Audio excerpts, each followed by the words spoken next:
So magre-repair tayo ngayon ng electric fan mga kamaster. So electronics controller na to. Yung electric fan na ito, yung i-repair natin. So bali ang problema nito mga kamaster ay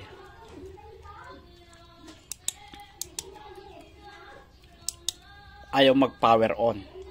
Ayaw mag-power on siya. So tinanggal ko na yung kanyang battery. Ito pala yung kanyang battery. So okay naman yung kanyang battery pa. Nagcha-charge pa naman to. So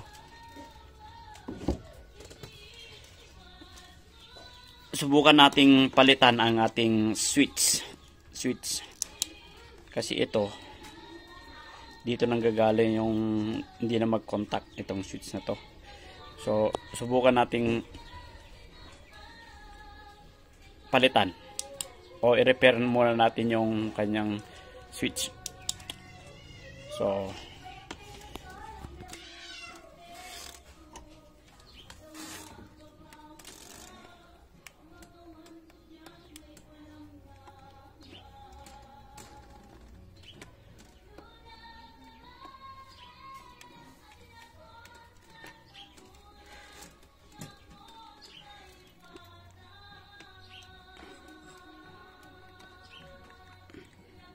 galing muna natin yung resistor niya.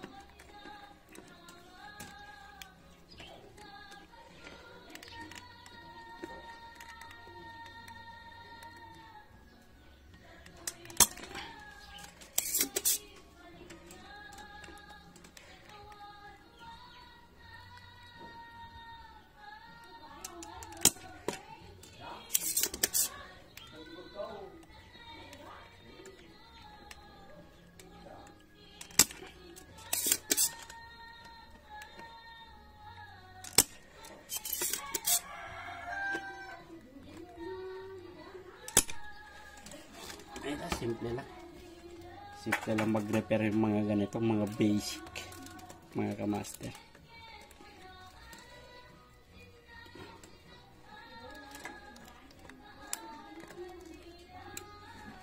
So ito yung kanyang switch, Lisa. Ito yung power on niya. Dumidikit na siya.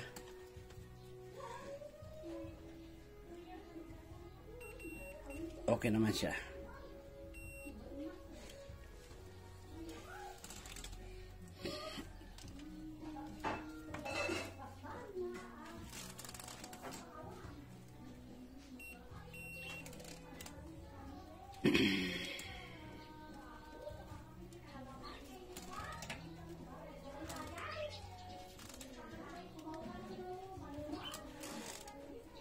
So, ipalit natin to. Palitan natin to mga kamaster. So, sandali lang, maghanap na ako.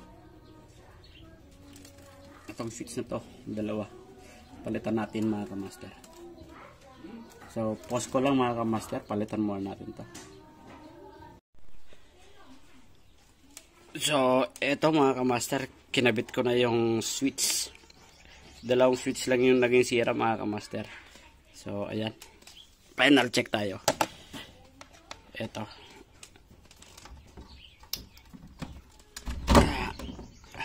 So, switch natin. Switch on natin. Ayun. Okay na. Okay na yung ating electronics fan. So, yun lang mga kamaster. Pag nag-repair kayo ng ganitong klaseng electric fan, yung electronics control niya, ay kadalasan yung switch lang yung nagiging sira. Madalas yung switch. O di kaya yung ating battery. Check nyo lang tong battery. O di kaya yung kanyang switch. So, yun lang mga kamaster. Have a good day.